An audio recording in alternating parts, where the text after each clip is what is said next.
तो अन्य पार्टियां जैसे घोषणा पत्र बनाती है, हम आते हैं सत्ता में तो हम ये काम करेंगे। बाप पार्टी अगर आती है तो क्या काम करने वाला है? असफलता सिर्फ यह सिद्ध करती है कि सफलता का प्रयास पूरी तरह से नहीं किया गया। पूरे मन समर्थन को लेकर के आपसे क्या बातचीत की, उन्होंने कुछ शर्त रखी या फिर उनके विचार से प्रभावित हो? नमस्कार साथियों, जैसा कि आपको पता है आज हमारे साथ में चित्तौड़गढ़ लोकसभा प्रत्याशी मांगू दादा, और मांगू दादा के प्रचार में उनके समर्थन में आज इस फील्ड में है भारत आदिवासी पार्टी के राष्ट्रीय संरक्षक सदस्य कांति भाई।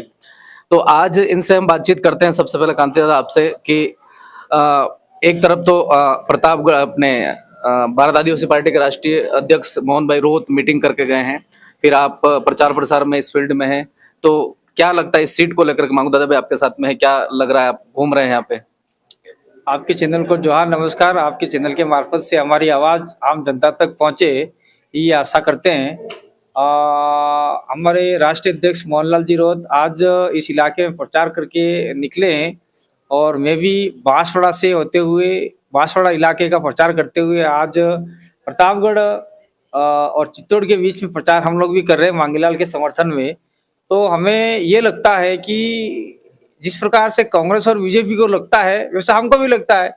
वो सोचते हैं हम जीत रहे हैं तो हम भी सोच रहे हैं हम जीत रहे हैं, और निश्चित रूप से हम जीत रहे हैं। क्योंकि हम इसलिए जीत रहे हैं क्योंकि ये रोमांचक मुकाबला हो चुका है चित्तौड़गढ़ का।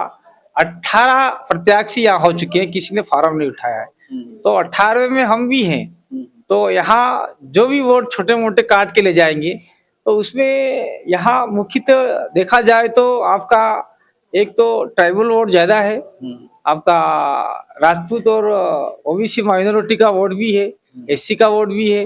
तो हमारा जो फार्मूला है आदिवासी, दलित, ओबीसी, माइनॉरिटी और जो गरीब वर्ग है, तमाम वर्ग जिसमें आपका ब्राह्मण, बनिया, राजपूत और जो भी वर्ग गरीब है, जो शोषित पीड़ित है, जिसके साथ में शोषण अत्याचार हो रहा है, उन लोगों तक हम लोग पहुंचने का प्रयास कर रहे हैं। तो निश्चित रूप से हम लोग जीतेंगे। तो अन्य पार्टियां जैसे घोषणा पत्र बनाती है, हम इस मुद्दे को अगर हम आते हैं सत्ता में तो हम ये काम करेंगे। बाप पार्टी अगर आती है तो क्या काम करने वाला है? वो उनका घोषणा पत्र नहीं होता, भेदना पत्र होता है। मतलब किसी चीज को भेदते हैं ना, तो वो भेदना पत्र कहा जाता है। क्योंकि घोषणा तो 1952 से हो रही है, आज तक एक भी इम्प्लीमेंट नहीं हुई। इसलिए हम लोग घोषणा पत्र नहीं बनाते, हम लोग तो सीधे संवाद करते हैं और सीधे उनके मुद्दे को सीधे अपने दिमाग में लेते हैं और सीधा हम नोट करते हैं। जीतने के बाद में इस चीज को हम लोग आपके लिए दुरुस्त करेंगे, सही करेंगे, ये हम लोग कर रहे हैं। दूसरा, आप लोग फील्ड में जा रहे हैं, फील्ड में जो भी समस्या आ रही है उसको सीधे हम लोग लिख रहे हैं और उसको जीतने के बाद में सीधे जनता के सामने कहेंगे, जिस समय हम आपके पास में आए थे आपने ये समस्या बताई थी, वही आपका घोषणा हो चुका था, आपने घोषणा की थी, हमने इस चीज को मान लिया। वो लोग घोषणा करते, जनता को मनवाते, घोषणा जनता करेगी और हम मानेंगे और हम लोग करेंगे। ये हमारे उनके बीच में अंतर है। अन्य समाज का जैसा आपने जिक्र करा, पहले मैंने राष्ट्रीय अध्यक्ष से भी ये सवाल करा, क्योंकि वो कई सारे लोग यहाँ पे भी आए थे और आपने पहले भी बोला, तो अन्य समाज के लोग जो है ये लोकसभा चुनाव में ही जुड़ेंगे या फिर आगे तक बने रहेंगे, क्या लगता है? देखिए, अन्य समाज के लोगों प्रताड़ित है, शोषित है, वंचित है। आज देश के अंदर नफरत की राजनीति या नफरत फैलाई जा रही है, तो हम लोग पार्टी के मार्फत से नहीं, उससे पहले से भी काम कर रहे हैं, जिसमें शोषित, वंचित, पीड़ित लोगों के साथ सहयोग साथ देने के लिए हम लोग काम कर रहे हैं। तो जो लोग हमसे हमारे काम को देखकर खुश होगा, हमारे काम को देखकर सेटिस्फाइड होगा, वो अनवरत हमारे साथ में चलता रहेगा। और जो व्यक्ति हमारे काम को देख के खुश नहीं होगा वो सोते ही जा सकता है, यहाँ कोई जबरदस्ती नहीं है। लेकिन मुझे लगता है कि लोग जाएंगे नहीं, जुड़ेंगे। आप डूंगरपुर से हैं, बिलोंग करते हैं, और बांसवाड़ा, पूरे भारत में बांसवाड़ा लोकसभा की सीट, और एक दो जनों का नाम चर्चाओं में चल रहा है, को रविंद्र सिंह भाटी, और इनकी सबकी रैली को लेकर बांसवाड़ा एक तरह से हॉट सीट मानी जा रही है। और वहाँ 72 सालों के इतिहास में कहीं न कहीं ऐसा लिखा जा रहा है कि पार्टी से निष्कासित करने के बाद भी उनके जो नेता हैं वो बीएपी के समर्थन प्रचार कर रहे हैं और वो उनकी तरफ से वो भी प्रचार कर रहे हैं। तो ये स्थिति का रिजल्ट किस तरह से होने वाला है? देखिए साहब, ऐसा है, 2019 में मैंने लोकसभा का पर्चा भरा था। उस समय भी यही खतरनाक माहौल था और आज 2024 में भी यही खतरनाक माहौल है। और जिस प्रकार से रविंद्र सिंह भाटी का जो पर्चा भरा, वहाँ पे भी अच्छा माहौल, खतरनाक माहौल ही है। तो इन माहौलों को देख के ऐसा लगता है कि मेरे वाला तो अब भूतकाल हो गया। अभी वर्तमान में 2 युवा साथी है, मैं भी युवा ही हूँ। तो 2 युवा साथी में से हमें लगता है फाइनल ये दोनों सदस्य जीतेंगे, अगर ईवीएम में गड़बड़ नहीं हुआ तो। अगर ईवीएम में गड़बड़ हुआ तो कुछ न कुछ गलत रिजल्ट आ सकता है। और जिस प्रकार से ये साथी संविधान को बचाने के लिए काम करेंगे, तो जनता भी उनके साथ में कंधे से कंधा मिलाकर काम करेगी। और हम चाहते हैं कि उनको जिताने का हम लोग प्रयास करेंगे। आपके अनुभवी नेता है तो पार्टी को लेकर के, यहाँ के युवाओं को और अब इस चुनाव को लेकर के कुछ मैसेज फिर हम अभी हमारे प्रत्याशी से बातचीत करेंगे। बिल्कुल अनुभवी तो नहीं कह सकते, ये मैं धरातल से जुड़ा हुआ व्यक्ति हूँ, नेता नहीं हूँ, मैं एक आम सदस्य हूँ। और इस एक्सीडेंट के बाद में, मेरा जो एक्सीडेंट जो पूरा देश जानता है, एक्सीडेंट के बाद में मैं प्रतापगढ़ दूसरी तीसरी बार आना हो रहा है। और मैं कहना चाह रहा हूँ मेरे युवा साथियों से, युवा में एक ताकत है जो विश्व की राजनीति को बदल सकता है। और आप लोग युवा साथी हो, प्रतापगढ़ की राजनीति में एक ऐसा भूसाल ला दो, चित्तौड़ की राजनीति में एक ऐसा भूसाल ला दो। और चित्तौड़गढ़ सीट के अंदर जो आपके कांग्रेस से है, बीजेपी से हैं, दोनों करोड़पति अरबपति लोग हैं, उनको धूल चटाते हुए भाई हमारे मांगीलाल जी नीलमा को भारी बहुमत से जिता दो, ताकि आने वाले समय में जिस प्रकार से प्रतापगढ़ और चित्तौड़ के अंदर आदिवासियों को जंगलों से, अपनी जमीनों से बेदखल किया जा रहा है, प्रतापगढ़ जिले के अंदर माइनॉरिटी के साथ में गोलीबारी हो रही है, उनके साथ मार पिटाई हो रही है, दलितों को मारा जा रहा है, ओबीसी को मारा जा रहा है, और जो शोषित वंचित गरीब लोग हैं, जनरल लोगों के साथ में भी शोषण अत्याचार हो रहा है, उनको न्याय मिले और भारत के संविधान की रक्षा हो सके। और साथ साथ में जो भी जनरल वर्ग के लोग हैं उनका न्याय नहीं मिल पा रहा है, उनको न्याय मिले, ऐसी आशा विश्वास के साथ में आप सभी युवा साथी, तमाम वर्ग के साथी, चाहे वो आदिवासी हो, दलित हो, माइनॉरिटी हो, ओबीसी हो, जनरल वर्ग का साथी हो, सभी मिलकर एक नए सदस्य को जिताने का प्रयास करेंगे, ताकि वो नया सदस्य संसद में जाकर आपके लिए एक बेबाक और सशक्त आवाज बनकर चित्तौड़गढ़ के लिए आवाज उठाएगा, चित्तौड़गढ़ का नाम रोशन करेगा। इसी आशा विश्वास के साथ में आप सभी को धन्यवाद, जोहार, नमस्कार। Thank you so much sir. तो दर्शकों, अभी हम सीधे बात करते हैं। अभी चित्तौड़गढ़ के सांसद प्रत्याशी भी हमारे साथ में हैं और मुद्दों के सबसे पहले तो सर हमने सुना क्या, देखा भी, हम भी इस एरिया में रह रहे थे।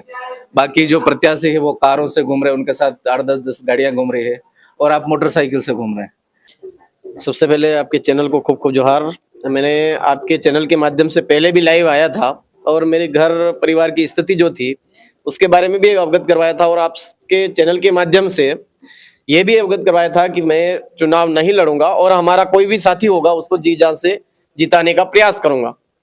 लेकिन अंत में कहीं ना कहीं जो जनता का प्यार है, साथियों का जो स्नेह है और उनका जो मेरे प्रति जो लगाव है, उस लगाव ने कहीं ना कहीं मुझे आज इस सीट पर खड़ा कर ही दिया है।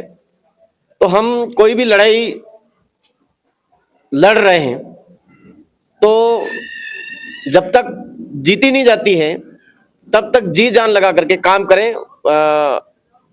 ये पहले से भी मेरे मन में है और बार बार मेरे फेसबुक पर मैंने लिखा हुआ भी है कि असफलता सिर्फ यह सिद्ध करती है कि सफलता का प्रयास पूरी तरह से नहीं किया गया, पूरे मन से नहीं किया गया। तो हम हमारे दिल से, मन से ही हार क्यों मान लें, हम सफलता प्राप्त करने के लिए ही जी जान से मेहनत करें।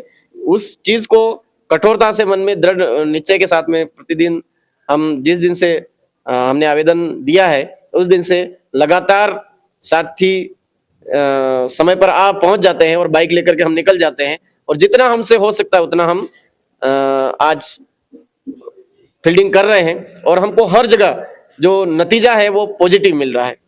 तो कभी ऐसा लगता नहीं कि सब कार से घूम रहे हैं और मैं धूप में मोटरसाइकिल के लिए घूम रहा हूं, तो ये क्या मैसेज है? मतलब जो कार पर घूम रहे हैं वो केवल ग्राम पंचायत या गांव के चौराहे पर खड़े रह करके उनके मन में रटे रटाए जो शब्द हैं वो बोल करके वापिस आ रहे हैं, और हम आज कहीं ना कहीं बाइक लेकर के निकल रहे हैं, तो हमारे लिए एक दूर तक बैठा हुआ जो व्यक्ति है वहां तक हम आराम से पहुंच भी रहे हैं। घर पर बैठ करके कोई खाना या कोई नाश्ता है वो भी उनका ही कर रहे हैं, और उनके मन की दिल की जो बात है उसको टटोल करके बिल्कुल सुव्यवस्थित करके हमारी जो विचारधारा है उस विचारधारा को वहां तक पहुंचा करके आ रहे हैं। इसलिए हमारा कॉन्फिडेंस ज्यादा मजबूत है, हम चुनाव जीतेंगे। एक विधायक सेलाना से बीएपी से जीत के मोटरसाइकिल से लोकसभा चला गया और आप विधानसभा चले गए और आप मोटरसाइकिल पर लोकसभा में घूम रहे हैं, तो क्या लगता है जीत करके आप भी दिल्ली तक बाइक से निकल जाएंगे? देखो, जहां तक है मेरे साथी ऐसी दिक्कत नहीं आने देंगे, नौबत नहीं आने देंगे, पर फिर भी अगर ऐसी स्थिति परिस्थिति बनी है तो कोई दिल्ली हमारे लिए कोई बड़ी बात नहीं है। जब महाराष्ट्र के आखिरी बॉर्डर तक हम बाइक से जन जागरण करने जा सकते हैं तो यहाँ ये नॉर्मल बात है हमारे लिए।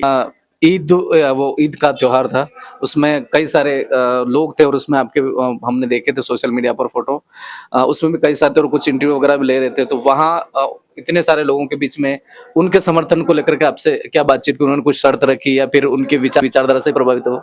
देखो, मैं वहां पर केवल और केवल हमारे मुस्लिम समुदाय की जो एकता है, उनकी जो अच्छाइयां हैं उनको देखने गया था, और बहुत अच्छा भी लगा मुझे कि आज ईद के अवसर पर इतना आपसी प्रेम व्यवहार, आपसी प्रेम भाव और एक सच्चा मन, अच्छा मन, विश्व में मानव का कल्याण हो वाली भावना के साथ में वो आज उन्होंने नमाज अदा की। वहां पर मुझे बहुत अच्छा लगा, और जो अब तक हम फील्ड में मुस्लिम समुदाय के प्रति जो दुर्भावना फैला रखी है उसके विपरीत आज हमने अच्छाइयां वहां पर देखी।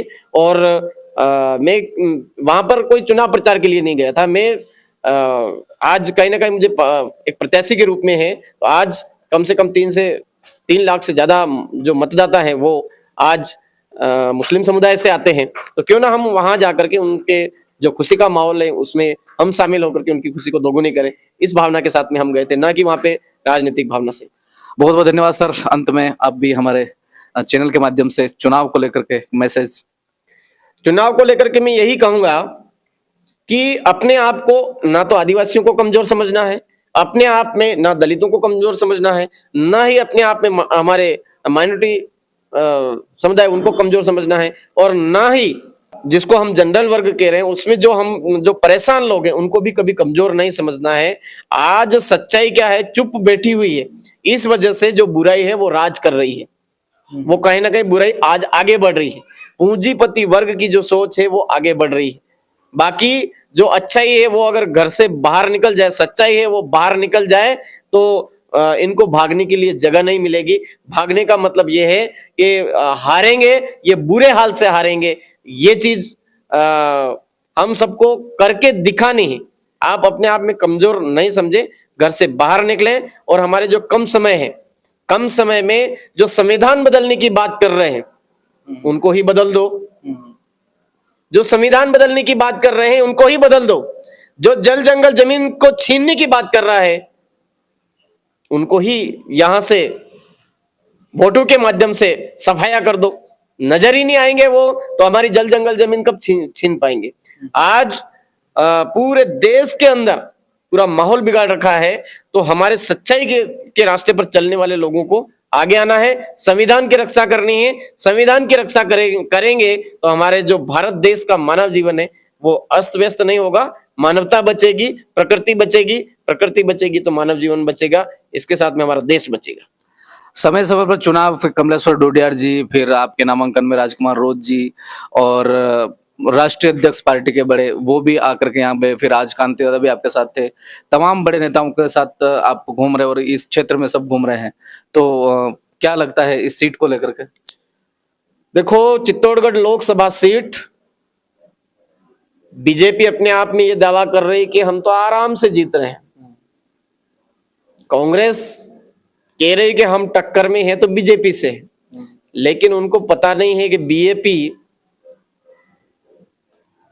प्रतापगढ़ विधानसभा के अंदर भी बहुत बड़ा करिश्मा करके दिखाया है, जोश जुनून के साथ में, बिना आर्थिक दम पर।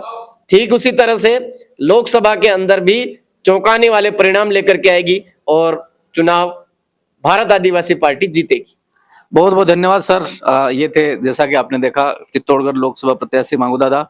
इससे पहले आपने कांति दादा को भी सुना। तो हमारे चैनल पर नए हैं तो जरूर सब्सक्राइब करें, और हमारी बातचीत जो हुई इस पे आप क्या विचार रखते हैं लोकसभा चुनाव को लेकर के, आपके कमेंट और सुझाव हमको लिखें। बहुत बहुत धन्यवाद। Thank you so much sir.